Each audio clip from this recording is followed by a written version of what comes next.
Le dernier intervenant nous a tous fait marrer ici, c'est sympathique. En tout cas, bravo à l'équipe qui se rend toujours sur le terrain pour nous ramener de si bonnes images, des images qui nous permettent d'approcher le thème du point de vue des téléspectateurs. Des applaudissements pour eux, franchement. Bravo à vous. Et le thème, je le rappelle, la vie ne m'a jamais fait de cadeau. Ça semble impensable, inconcevable, et pourtant c'est l'histoire vraie de Madame Koukounion Léa Denise Soundé que nous avons aujourd'hui comme invitée. Madame, une nouvelle fois, merci surtout d'accepter de partager votre histoire sur ce plateau. Et vous le disiez, lorsque nous la préparions, vous n'avez jamais eu d'enfance ni d'adolescence. Je veux dire merci, merci au public qui est formidable, merci à l'équipe de Ganoa Miliki.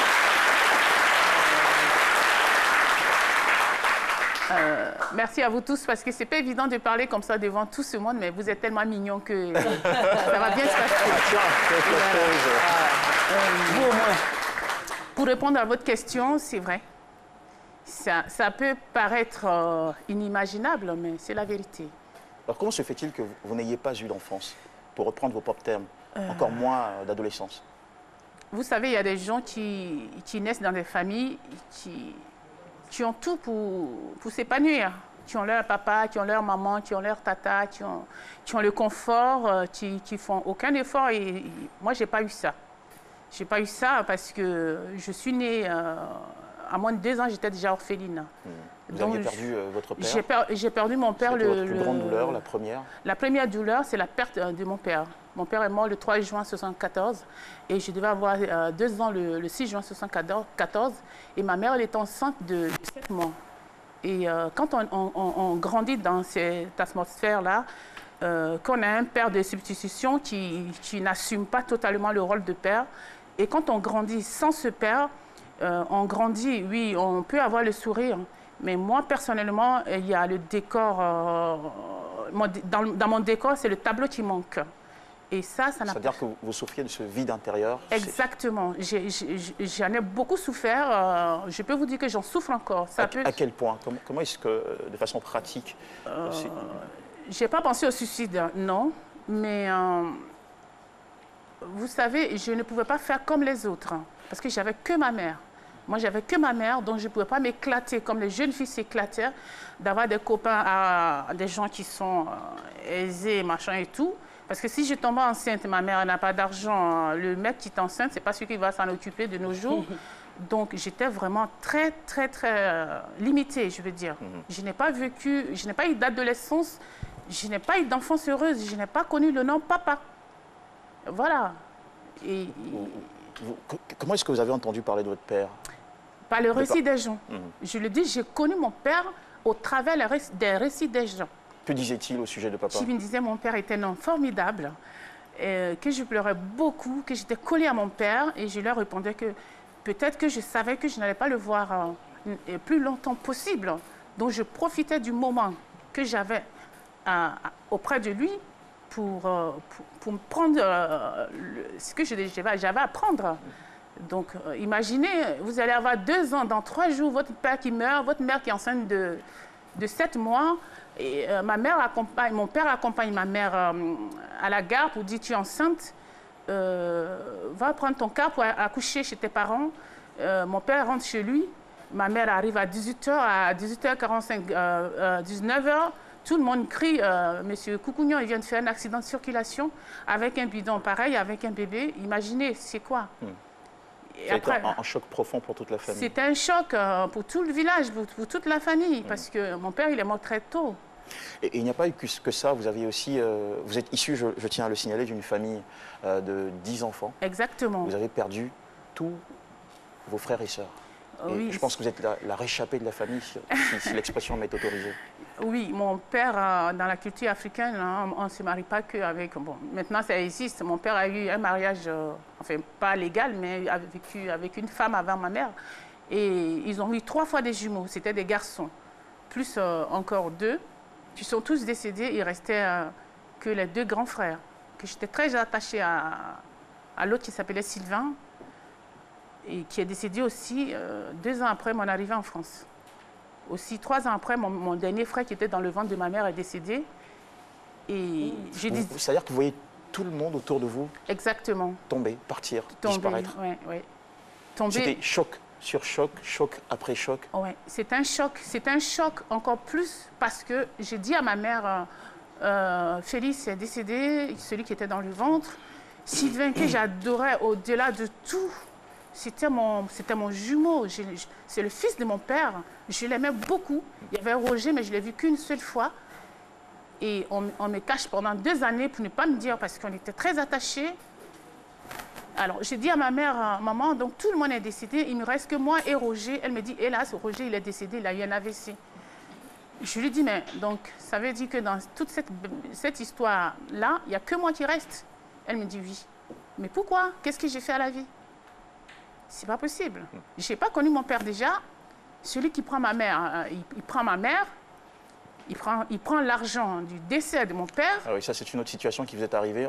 On va peut-être expliquer le contexte. C'est que déjà, avec la disparition de votre père, la tradition veut que, je ne sais pas si c'est un cousin ou enfin un parent de la famille s'occupe, enfin récupère votre mère pour s'en occuper, une sorte de mari de substitution, c'est bien ça?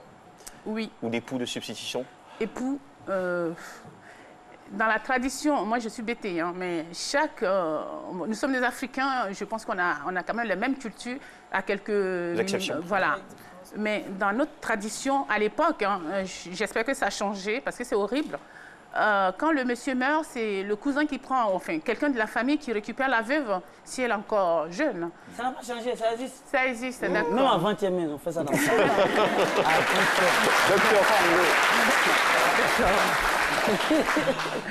Donc voilà, donc ce monsieur récupère ma mère qui était très jeune, très belle. En plus que mon père elle a fait un accident de voiture, donc il était fonctionnaire des PTT de l'époque. Donc il y a les sous qui sont là, tout le monde regarde les sous, il prend ma mère. Je vais m'en occuper des enfants et tout ce qui va avec. Sauf que en réalité, il veut vraiment s'occuper des sous. Donc ce monsieur qui n'a vraiment pas joué son rôle de père et je ne l'ai jamais appelé papa. Mais vous, excusez-moi, tout ce qui se passe, s'est passé autour de vous, c'est vrai que vous avez dit que c'est la vie, vous n'arrivez même pas à expliquer ce qui vous arrive. Tout le monde se coule autour de vous. Oui. Comment vous expliquez cela? Parce que nous sommes en Afrique. Ou bien, voilà, est-ce que ceux qui ont fait le récit de votre père sont venus faire aussi le récit de tout ce qui vous arrivait? Alors, ça là, c'est pas simple, hein. En tant que bon Africain, moi, il dit ça, c'est la sorcellerie. Je vais répondre tout de suite à votre question. J'avais un meilleur ami de mon père qui s'appelait Koudou Pascal. Un autre qui s'appelait Gabriel. J'étais jeune, mais j'ai demandé à ma mère, elle me montrait la photo, la seule photo déjà de mon père. Je dis, ce monsieur, c'est qui? Il dit, on venait de la mairie, c'est Koudou Pascal qui était le témoin du mariage. J'ai demandé à maman si ce monsieur vivait, il dit oui. C'est ce monsieur qui m'a raconté mon père. Je lui ai posé la question, il a dit, à chaque fois que, soit l'enfant il avait 8 mois, 9 mois, machin, tout, ça mourait. Et il y a un qui est arrivé jusqu'à 16 ans et tout.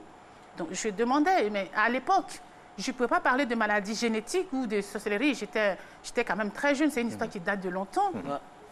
Donc, justement, je n'ai pas d'explication à ça. Si c'était maintenant, vu ma situation, entre guillemets, sociale, j'allais demander un ADN pour comprendre pourquoi est-ce que dans une famille, elle peut être aussi décimée à ce point. Parce que, voilà. En tout cas, autant de raisons chez vous d'avoir mal. Et puis, vous évoquiez à l'instant ce second ménage qu'a eu votre maman, un ménage malheureux, puisque votre second papa, votre second père, ça a été quand même un père, il me semble, vidé les comptes. Il vous a même rejeté, renvoyé de la maison, au point que vous qui étiez à l'école aussi brillante, passionnée de sport, de lecture, rêvant de devenir historienne, vous n'avez pas pu terminer vos études. Vous avez stoppé au niveau CM2.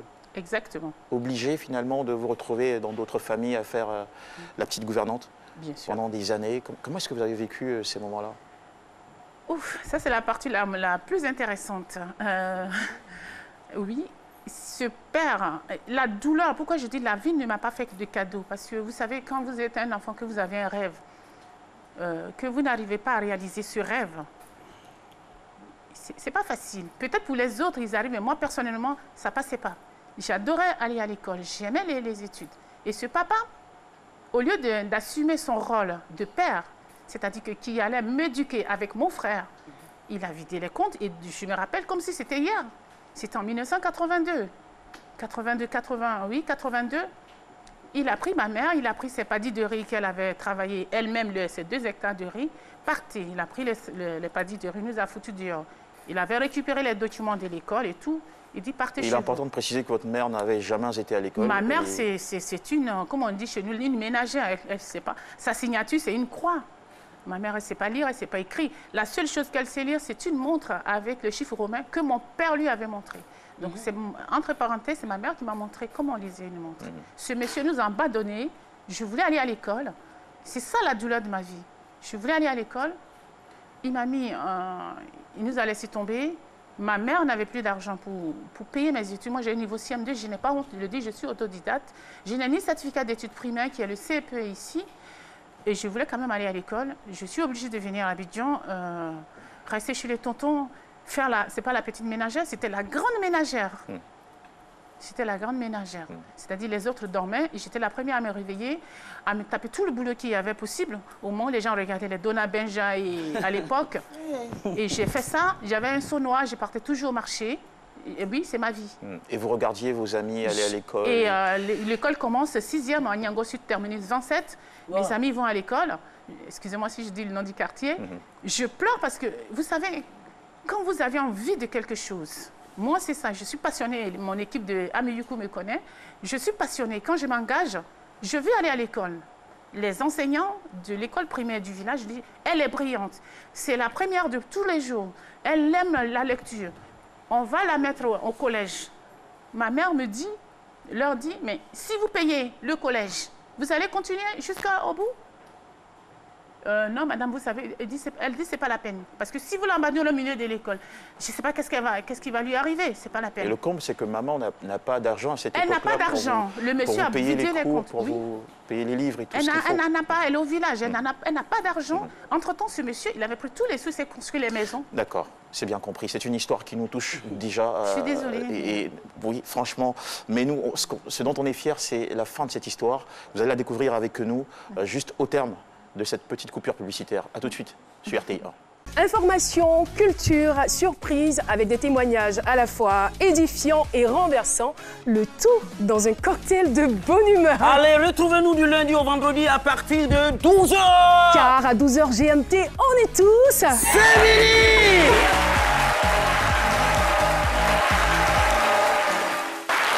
C'est midi sur RTI 1, nous sommes de retour et nous partageons aujourd'hui une belle émission en compagnie de Madame Koukouignon Léa Denise Soundé qui nous a raconté en première partie cette enfance difficile marquée par la disparition de son père et de tous ses frères, toute une famille, n'allons pas le dire décimée, mais malheureusement disparue.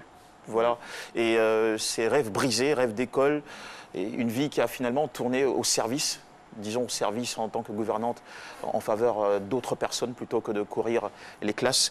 Et heureusement, je devrais peut-être utiliser cette expression, en 96, grâce à une cousine, vous prenez la direction de la France. Et le séjour là-bas non plus n'a pas été rose, devrait-on dire. Même là-bas encore. Oui, merci. C'est vrai que je suis allée en 96 en France. Vous savez, quand on dit en France, là, tout le monde pense que, oui, puis dès que tu arrives à Charles de Gaulle, oh là là, ta vie change carrément. Ah, mais c'est ça, c'est ça. Moi et ma soeur là-bas, C'est vrai, je vais résumer rapidement. Le linge sale se lave en famille, donc ce n'est pas tout le linge sale qu'on expose. Mais je vais vous dire juste un petit bout qui va vous servir aussi. Voilà. Quand on dit « je vais t'emmener en France », il ne faut pas penser que quand tu arrives, tu vas être accueilli avec un plateau d'argent. Hein. Non, non, non. C'est toute une histoire encore. Il faut avoir le mental solide. Et là-bas, vous avez continué de servir en tant que... En fait, après avoir servi ici, je me rends compte que là-bas, je devais encore servir. Et moi, je dis, mais mon Dieu, qu'est-ce que j'ai fait au ciel pour passer ma vie à servir les autres?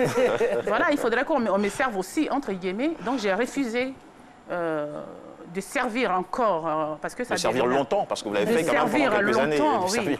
J'ai servi un peu. Et puis après, je me suis dit, zut, alors, ben, il faut que ça s'arrête. Et donc, vous avez pris quelques petits boulots? Bien sûr. À savoir hôtesse d'accueil dans un supermarché, ah non, ça, mais avant, il y a eu l'époque, la période de babysitting. Bien sûr, j'ai fait des ménages. La dame qui me disait, elle n'est pas très douée en ménage, mais vous pouvez lui faire confiance. J'ai dit déjà, c'est un point. Donc j'ai fait du ménage, j'ai fait du babysitting. Et puis, écoutez, ma vie ne va pas rester dans babysitting et ménage, même si je n'ai pas fait des études, mais je pense que Dieu m'a donné quand même certaines connaissances que je pourrais utiliser, c'est-à-dire mon intelligence. Voilà. Et parlant de ça, chose très intéressante, bien que vous ayez un niveau CM2, on l'a compris, hein, vous n'avez pas pu continuer vos études, il vous est arrivé à un moment, il vous est né le désir de faire une formation, de la compléter, à savoir celle du diplôme d'état médico-psychologique, le DAMP, qui est pourtant ouvert au niveau terminal en France. Bien sûr. Et vous avez passé cet examen, vous l'avez réussi, ça mérite bien ici des félicitations.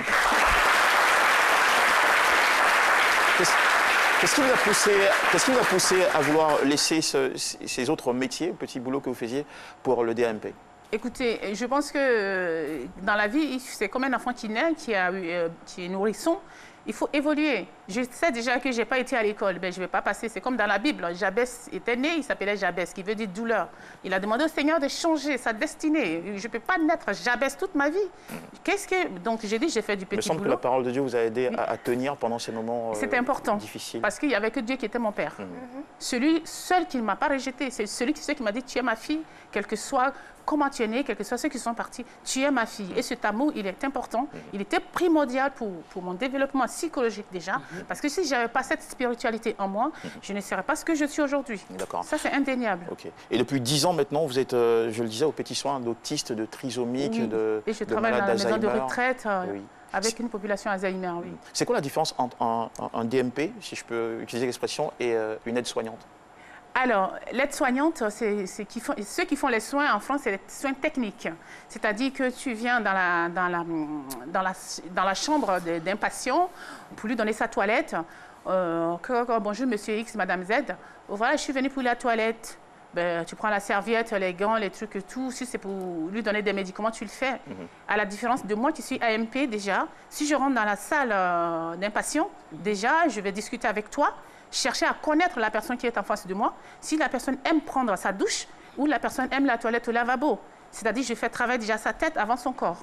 Donc une AMP, c'est celle qui accompagne le patient. C'est beaucoup plus éducatif. C'est plus éducatif, c'est-à-dire que le soin, il est éducatif en même temps. Par rapport à l'aide-soignante qui fait une toilette technique. C'est-à-dire que le pansement ne doit pas être sur ça parce que c'est sale. Moi... Vous cherchez à comprendre pourquoi le patient n'aime pas l'eau ou n'aime pas se laver et vous lui donnez, tant qu'à faire, l'envie de se laver. Exactement, comme un patient qui atteint de la maladie d'Alzheimer. Si j'arrive tout de suite, je ne prends pas l'eau et je dis « Hey, madame, monsieur Zokou, allez, on se lave. » Non. Monsieur Zokou, je dois savoir que monsieur Zokou est atteint de la maladie d'Alzheimer. Donc, il y a des techniques. Je lui touche la main et doucement pour qu'il aime l'eau parce que ce n'est pas évident pour lui, c'est un choc. D'accord. Voilà. Ce qui me touche dans votre histoire, c'est que bien qu'ayant souffert dans la vie avec tous ces manques, ces vides que vous avez eus, vous avez finalement choisi un métier où vous apportez de l'aide aux autres. La vie vous a, disons que la souffrance vous a enrichi. Quelles sont les valeurs que vous avez acquises à travers toutes ces années d'épreuves? Vous savez, j'ai choisi ce travail, comme je disais, quand tu as fait la prison, tu es bien armé pour conseiller des gens de la prison. Tu es bien placé pour comprendre. Tu as de l'empathie. C'est-à-dire que tu te mets à la place de la personne.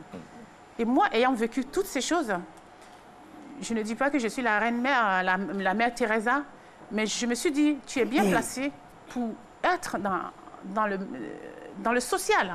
C'est cette fibre qui est en moi, c'est ça. Le social, il y a eu un prolongement de la France maintenant à la Côte d'Ivoire, votre pays d'origine, à travers une ONG qui existe depuis 2 ans maintenant, qui s'appelle Gagnoa Ameyuku. Exactement. J'espère que, voilà, et qui signifie Gagnoa, allons de l'avant, c'est bien ça? Super. D'accord. Et vous faites du social, depuis 2 ans, vous distribuez du matériel, des vivres aussi? Pour l'instant, on n'a pas encore de vivres. On veut déjà soigner les gens pour qu'ils soient en bonne santé, pour pouvoir bien manger. Gratuitement? Exactement. Ah, si, c'est vraiment une œuvre très louable. Vous êtes à Abidjan pour une nouvelle activité toujours liée à cette ONG. Exactement. Donc vous êtes la présidente depuis 2 ans maintenant. Oui, je suis la présidente chargée de la communication aussi. J'ai 2 postes. Je suis désolée. Pour partager. Oui, Oui, alors donc... Ça va trop vous charger. Hein, vous savez, le travail, quand c'est trop, ça fatigue. D'accord. Donc, il faut donner... Hein, voilà. D'accord, ok, c'est compris. C'est un petit conseil, voilà. Donc voilà, je suis venue avec mon équipe. Si vous voyez tout ce monde en bleu, derrière. Voilà, derrière. Tout à fait, c'est l'équipe Ganoa Mexico. Ah, lui, il est en forme, c'est le portier. Oui, c'est le président des Ganoa Mexico Côte d'Ivoire. Voilà, donc il y a le président de... Je profite de votre instant. Vous le présentez, très le rapidement. portier. Très rapidement. On n'aura peut-être pas le temps de le faire. C'est juste le président, c'est tout. D'accord, allez-y. Voilà, il s'appelle Innocent Balier, il est le représentant d'Améjico Côte d'Ivoire. Ok, merci beaucoup, monsieur Innocent, et merci à tout le reste de l'équipe. Madame Koukounion, merci pour votre belle histoire partagée avec nous. Avant d'en arriver à la conclusion, nous allons écouter ici notre sage, le sage Haïté, qui va porter Haïté José. Alias Dogisemi. Voilà, qui va porter le regard de l'Afrique, le regard de la tradition aussi, n'est-ce pas, sur ce parcours de vie. D'accord.